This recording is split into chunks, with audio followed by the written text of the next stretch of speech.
জলপাই পাওয়া যাচ্ছে এখন বাজারে প্রচুর। আমি ভাইরাল জলপাইয়ের আচারটা বানিয়ে ফেললাম। এভাবে আমি গা চিরে নিয়েছি, এভাবে কেটে নেবেন আপনারা। আসলে এটা না বানালে বুঝতে পারতাম না আসলে এত জুসি আর এত টেস্টি। আমি 1 কাপ চিনি দিয়ে রেস্টে রেখেছি।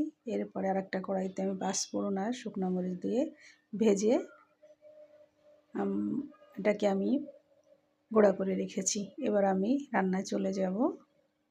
এরপর আমি আমার চিনিটা গলে গিয়েছে, জলপাইটা আমার রান্না শুরু করলাম এবার। আসলে অনেক টেস্টি ছিল খাবারটা, বাসায় ট্রাই করবেন আপনারা। এবার হলুদ গুঁড়া দিয়ে দিলাম,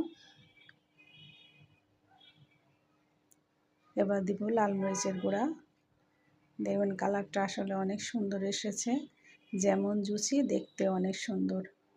আমার ভিডিও যদি ভালো লেগে থাকে সবাইকে অনুরোধ করব সাবস্ক্রাইব করবেন, যাতে পরবর্তী ভিডিওটা আপনারা দেখতে পান।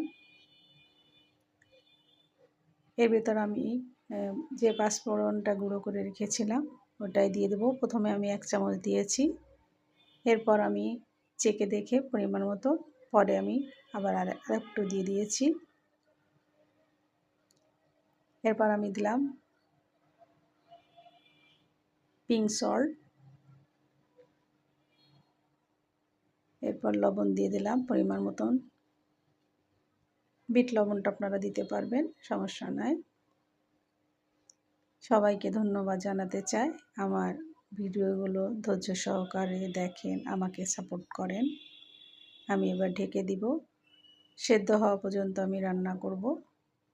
দেখেন আমার জুসি চলে আসছে ভাব, দেখতে কালারটা অনেক সুন্দর হয়েছে। আমি এবার নামিয়ে নিয়েছি, একটা ভেঙে দেখাবো, গরম ছিল তাই।